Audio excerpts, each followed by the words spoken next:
If you don't like talking about money, you might be in the wrong place because I'm about to share with you exactly how much I made in my very first month monetized on YouTube with just over 1,000 subscribers and a channel that is kind of decluttering and organizing, but really just trying to reclaim my life after life has been lifing. But you want to hear about the money. Show me the money. This does get very chatty, goes into some background, and I will go ahead and put in chapters and timestamps so you can jump around and watch exactly what you want to. If this is your first time watching one of these I'm finally monetized videos, I am here to break down everything for you. If all you want for numbers for my very first month monetized as a YouTuber, this is going to be a huge spoiler alert. Go ahead and fast forward to the next timestamp if you want to wait until the very end to find out how much I made in my very first month.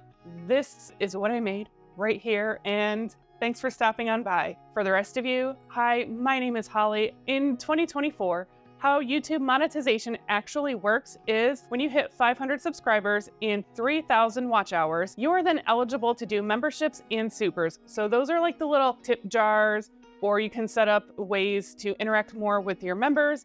And that was actually how I made my very first $2. And I am so thankful that, Katie, I love that you're my very first member and you believe so much in me that you became a member. And it's just been so fun to interact with you. And because you're the first one and currently the only member, you get all my attention. And for the membership level that she chose, I give her more. Everything in my membership levels is the absolute bare minimum that you would get every single month as a paid member. I like giving out surprises, and often she gets a lot more than what she initially paid for. And that's just something I like to do. But I still wanted to keep like a bare minimum. Like, let's just say my bandwidth is really, craptacular. The other thing is super chats and super thanks. As of today, I have not received a single one of these, and that's fine. Everything I do on here is absolutely 100% free. You do not ever need to feel obligated. Super chats are if I am live streaming, which we haven't done in some time. We need to do some live streaming, but that's what the super chats and like stickers and all that like fun stuff. If you've ever caught a live stream, you kind of know what I'm talking about. All those little fun highlighted messages that kind of show everybody else in the live stream, that you're sending a super chat or a sticker. And if you have something as a comment that you want highlighted or priority, or you just want to say thanks to your favorite live streamer, it's totally fine. Super thanks is similar, but you can put that on any video. It's just set up. I just naturally set it up so that way it's an option no matter what, because I give people super thanks. I'm a YouTuber who supports other YouTubers. So even this camera that I am filming on right now, I felt so strongly that the YouTuber who recommended this camera to me that I had never seen before, nothing like it ever, Vanessa Lau, thank you so much. I ended up giving her a super thanks on the video that she put out for that week. And I felt compelled that way because I'm like, why is nobody else talking about this camera? I wish I could have given her more at the time, but she sent me a message saying, hey, thank you so much. And so I appreciated that message of thanks, even though I was giving her the thanks. And then she thanked me.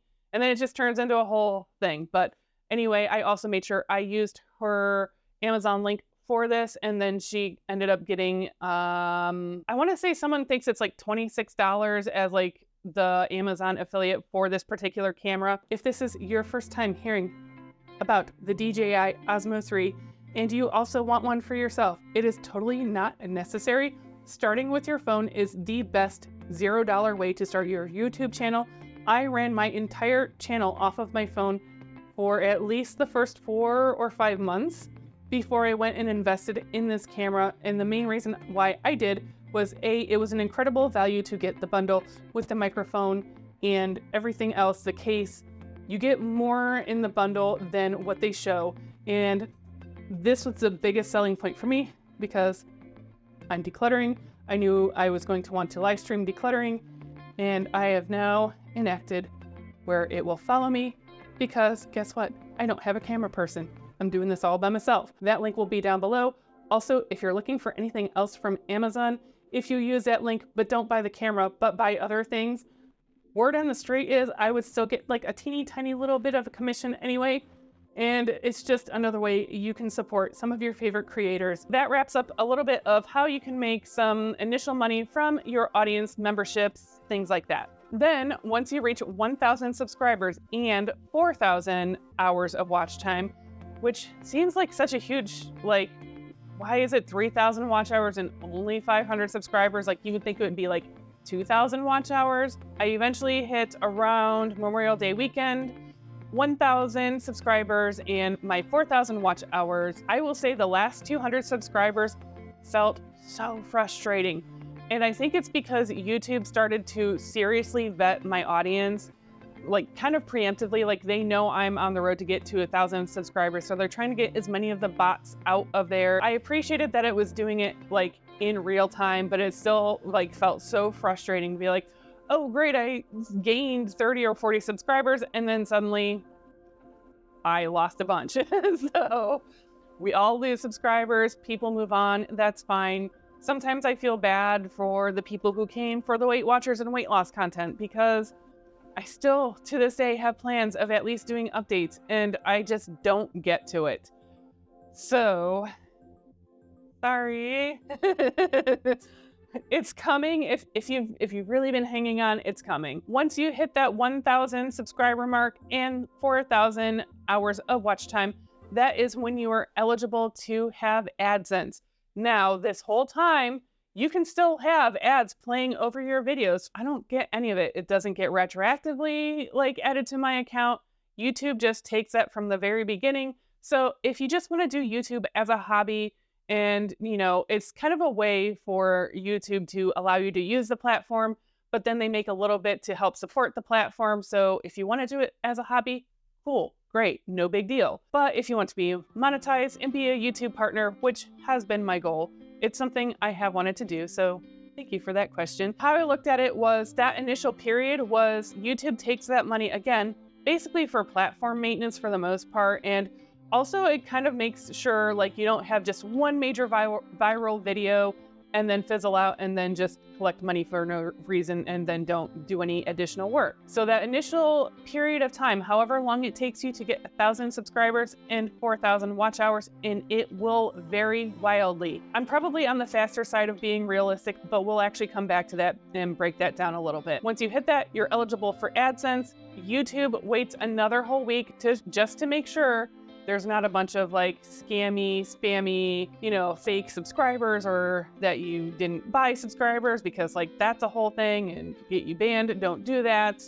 It's honestly, it's not worth it. Like, do you really want people that aren't even going to watch your videos? Like, no. I'm probably on the faster side of being a very realistic monetization sort of timeline. It took me approximately 7 months from the time that I started this channel until I hit that monetization. However, if this is your first time visiting, you might not know, I've mentioned before, this is not my first channel. It's not my second channel, but yeah, this is third time's the charm. I could say I had a little bit of a leg up in that I had some experience editing videos, trying to shoot videos. Back then, I felt like I was being very performative, trying to be a lot more like other people that I had seen on YouTube, and it didn't go great. It took like 6 or 7 months and I had 65 subscribers. So that tells you that that was about 3 years ago, and that was probably at the height of either be super entertaining retention video, like Mr. Beast style editing, or what we're really seeing a spike in now is authenticity being the actual currency of YouTube. So that's where I kind of got stuck in that, because I think audience kind of felt that that wasn't really me, and it felt too bouncy and cheerful, and like, yeah, sometimes I'm in a great mood and I get to hang out with you, and you know, even today it's fun. I get to talk about money. Who doesn't want to talk about money? So of course I'm in a great mood today, and you come and visit also on days where I feel crappy. And that's something that I'm shocked that I was willing to even share, number one. Number two, I think this time around, I was like, you know what? They always say your first videos, nobody really ever watches. Like, yes, obviously people were watching, but not to the extent of when you really start getting a lot of traction and momentum. And yes, people will eventually go back and watch my older videos. I've even seen people recently going and watching my Vlogmas videos. So cool, awesome, thanks. Like I Vlogmas in July. Oh my, I should have done Vlogmas in July. I've been super tight on time though. There's a thought for next year. I should put that in my phone right now. July of 2025. And I may scrap this idea. The other expectation I've learned to set down is that sometimes things don't work out the way you think they will, and it's better than trying to force them. I feel like there are videos that I put up that feel like, even in editing, they didn't feel right, and I didn't scrap them. And it shows in how well they were received by, you, the audience, or anybody new coming along. It just, the analytics are atrocious on some of those videos. Do they have a place, and will other people eventually find them? Maybe. But I've learned to set down expectations of what filming a video is going to look like. I currently have 3 videos that I don't know that I'm scrapping them entirely. It's okay to scrap things. It's okay to delete things. Some of my videos I don't edit a lot, and most of the raw footage is in there. And others I have cut down to less than half, as much as there's one video out that I stand by the final edit in that it is exactly what it needs to be. And I think it's only about a quarter of the original raw footage, and I am okay with that. I really put my expectations, I set them down at the door. I feel like the first channel for sure, like I had it in my mind, like I'm gonna make a few videos and then I'm gonna get a bunch of subscribers and I'm going to get like, I'm not gonna have to like work a real job anymore, because there's actually a lot that goes into YouTube. You can make it as little or as much as you want, but if you're running this as a business, or at least I'm trying to get it close to being business in the sense, if for no other reason than for tax purposes, there's a lot to consider. All that to say, I had all these crazy like visions and expectations of what that first channel outcome would be like, and no.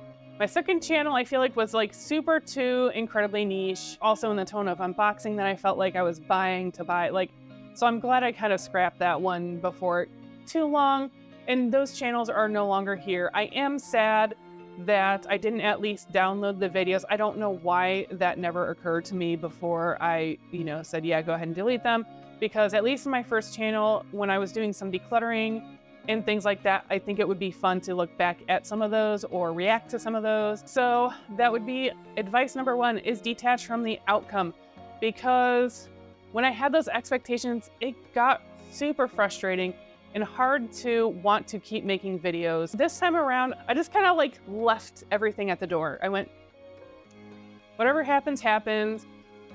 Let's just say I make 50 videos before really anything like I get any kind of traction, maybe 100 videos, because I think that's what I've heard most often is around 100 videos is when someone gets monetized, and that's typically 1 to 2 years. So you could argue that I have had, at the point that I was monetized, made at least 50 or 100 videos if I combine all 3 of my channels. However, when there is a gap between those different channels, it's not like I went right back into film this way and edit this way, and I still had to kind of rebuild some of those muscles. And even on those first channels, there were a lot of things I didn't fully understand super well, like how to properly frame. Even some of my first videos on this channel, I'm not framed very well at all. I'm like, my head's down here in the frame, and it's weird. Those little things that you don't see until someone else says it, and then you're like, oh. So if you are considering going down that path of maybe creating your own YouTube channel, maybe you already have, there's a lot of advice out there. Take a lot of it with a grain of salt, or at least take it in the amount of that you can take the bandwidth. If that makes sense?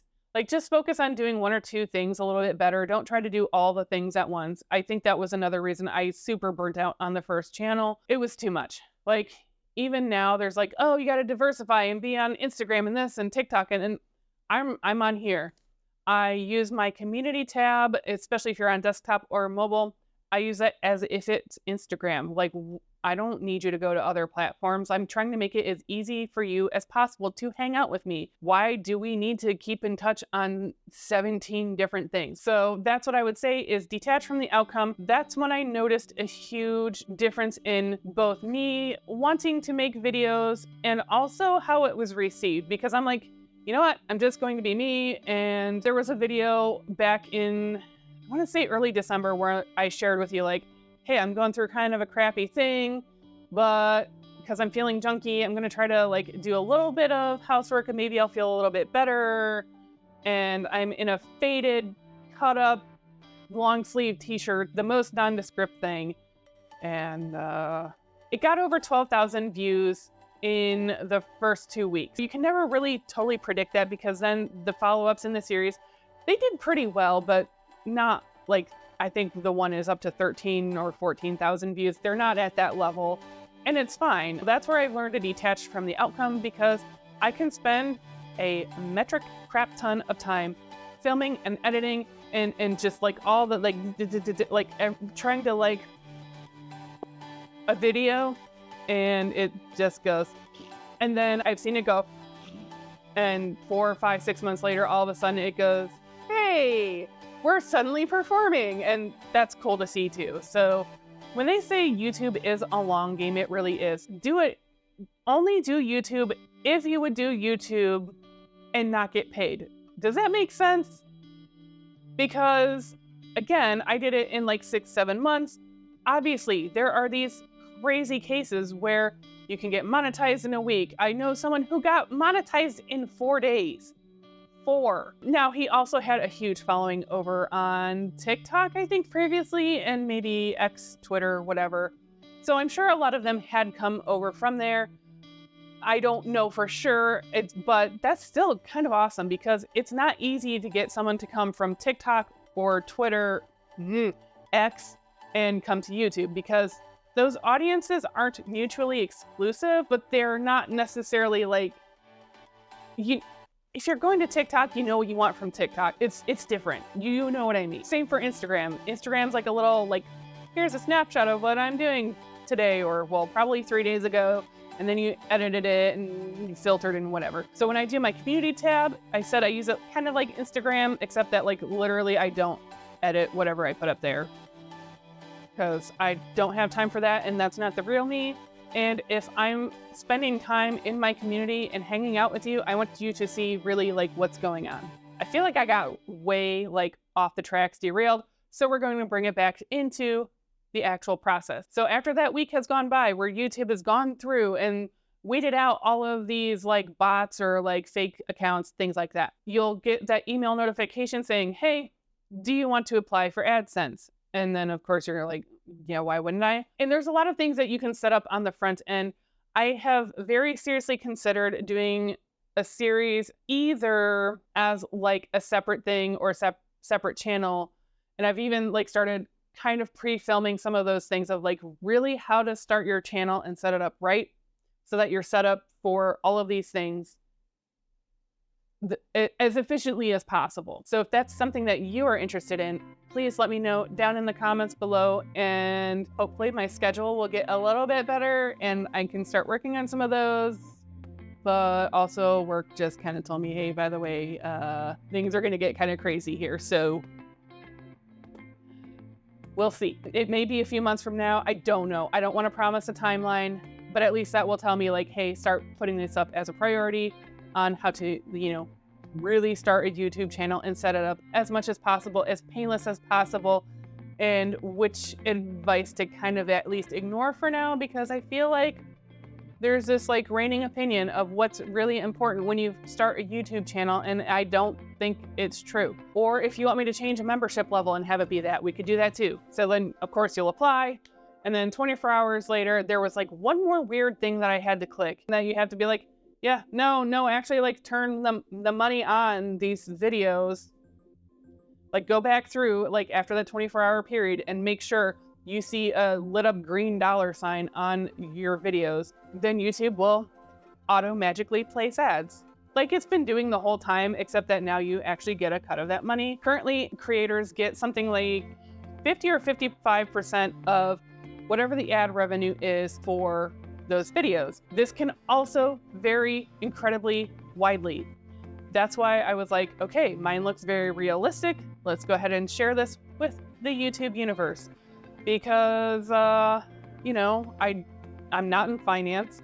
Finance tends to draw finance in some education niches tend to pull the highest dollar amounts for ads. So what actually happens is you don't get to be like, hey, I want Chewy to be one of my ad runners. No, like, and I say that because someone said, hey, cool, you get Chewy. And I'm like, sort of, but like, not exactly. So like, they're not sponsoring it, but I guess kind of they are because they're running ads on my videos. I ended up talking in so many circles here. I'm going to jump in and say advertisers do have a say in what types of videos that they are willing to show ads on. So if you tend to do more controversial or mature topics, they may choose not to run ads on your particular videos. There are advertisers that seek out those types of videos. So I'm somewhere in the middle, and then entertainment channels probably get some of the smallest revenue dollar amount. I also understand that if your audience watches ads more in full,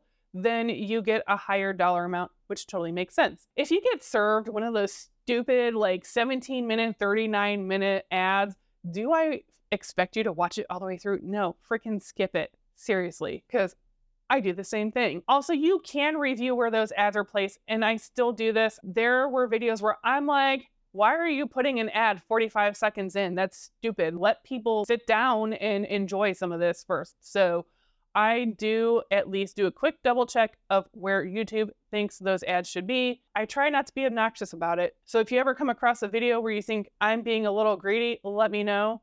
And maybe I just forgot to review where those ads are placed or how many YouTube has put in, because I have been shocked sometimes.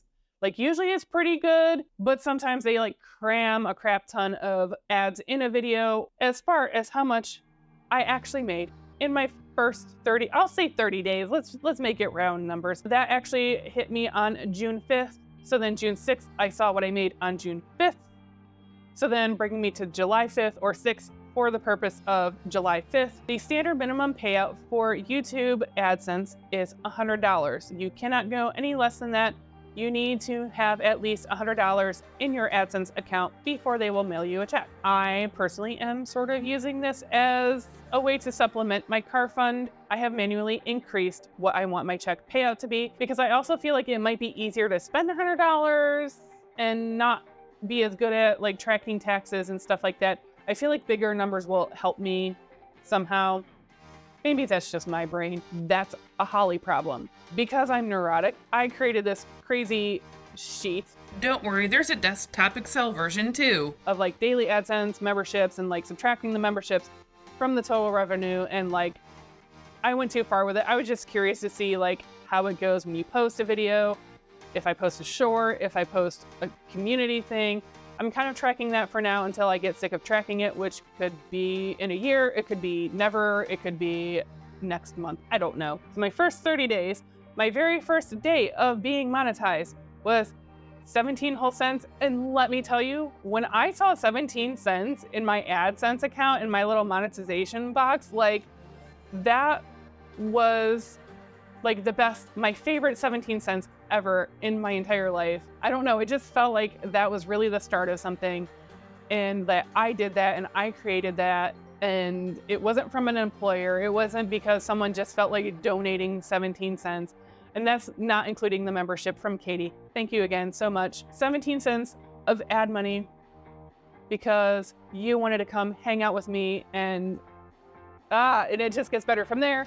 You're never going to make negative ad money. It's just going to keep accumulating. On July 6th, which would be for July 5th, my total AdSense amount. Do you think I made a paycheck? Well, if I would have had the $100 threshold, did I hit at least the $100 threshold? And I got almost halfway there. I think that's really cool. If I include my membership revenue, that does put me over $50. I'm still super excited about that, and I am still filming this after the fact of July 6th. I had every intention in my mind of sitting down July 6th making this video, but my brother, who recently moved back to Ohio, it was his first weekend that they weren't like working on the house that they were moving into and everything. I actually hung out quite a bit with his family and everything that weekend, and you know what? I was fine with it. And then last weekend was not a weekend I wanted to film. Just didn't feel right. My grand total AdSense, I'm going to my Earn tab right now. Today is Saturday, July 20th. So this is my total YouTube partner program balance. This includes membership money. So I believe there are 3 months of membership in there. So I did a little quick math here. Taking out what I actually received from a membership, this is what is just AdSense money. Of course, there are people that are better at promoting stuff like memberships. I don't know why I forget to plug them in my videos ever, but so thanks, Katie, for noticing that you could become a member. And I always have that as my, as a note, to go ahead and make sure I say, hey, be a member, and then I don't. And then I edit it, and then I put it on YouTube. And then I'm like, oh no, I didn't talk about memberships for, I don't know, probably 20th video in a row at this point. That's fine. Enjoy the free content. You do not have to become a member by any stretch of the imagination, but I do know a lot of people, that's how they make a little bit more money, a little bit faster.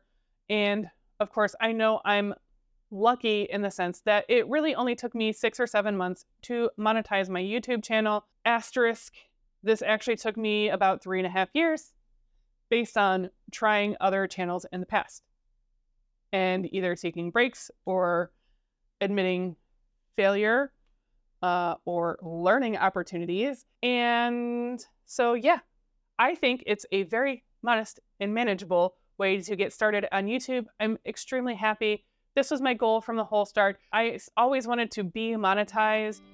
The more I did it and the more I was building community and hanging out with you, the more I was interested in helping others, and the monetization then became the secondary as a nice bonus, but I always had that in the back of my mind. Do you enjoy making and editing videos? I am like any other person who has days where I love filming and I love editing. And there are other days where I'm like, that's the last thing I want to do. I don't know, no. Overall, I love it. Wouldn't trade it for the world.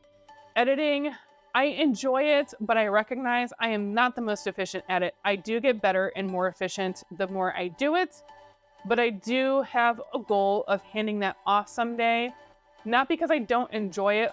I actually enjoy it to the point where I can spend a stupid amount of time editing a video. There's one video in particular that I believe is somewhere in the 12 to 15 minute mark. I can't remember which. I'll have to go back and look and see which one it is. It's not one of my incredibly long videos, but I would not be surprised if I spent close to 40 hours of my spare time, because I work full time in the world. I probably got really close to hitting 40 hours of editing because I was just kind of having a little bit too much fun editing, and I'm also not the fastest or most efficient at that process. So even though I'm getting better at it, I have started to learn when to just let little details go. Most people will never notice. There's times where I watch stuff now back because I usually just want to see how it looks on a smart TV. So I'll play it back on my TV once it's, actually pushed out. I'll either be like, oh, I forgot to put this thing in. Do you know I forgot to put that thing in? Nope. Also with equal frequency, I'm like, why didn't I think to put this in here? Again, you don't know that. It's still a perfectly good video. So I've learned to let that go. In the beginning, I used to if I thought of something after I had already hit upload and it took forever and a day to upload, because as a new YouTuber, your upload speeds are much slower because the big YouTubers are getting prioritized. So it takes their videos so much less time to process. I've actually went, you know what? I wanted to add this thing back in. So I unlisted it, and then I made the change, and then I re-up, like, and then wait. Were those little changes worth all that extra hassle? Probably, legitimately not. If I really think about it, the main reason I want to pass off to an editor is if you ever got to see my stacks of post-it notes that I have in here, the amount of video ideas I cannot physically keep up with. I could easily do 2 to 3 videos a week if I had someone else editing and helping with that process. I also did actually hand off one video to an editor. I'd be curious to know if you think you can tell which video got passed off to an editor, because I was like, I wanted a break, and it was a crap ton of footage, and she went through it way faster, way more ruthless. Was like, she picked out the best takes of things, because, sometimes I say things more than once, but she was able to pick out the best takes a lot more quickly than I would have put them together. Hi, did you get into the video? Were you sneezing? Hi.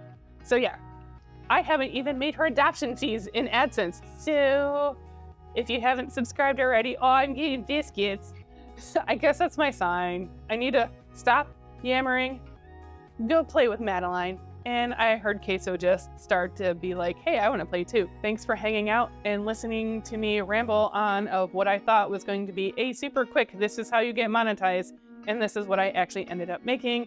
And I've been filming for like an hour now. I hope I can cut this down much shorter. And as always, thank you so much for hanging out with me. I cannot wait to visit with you in the next one.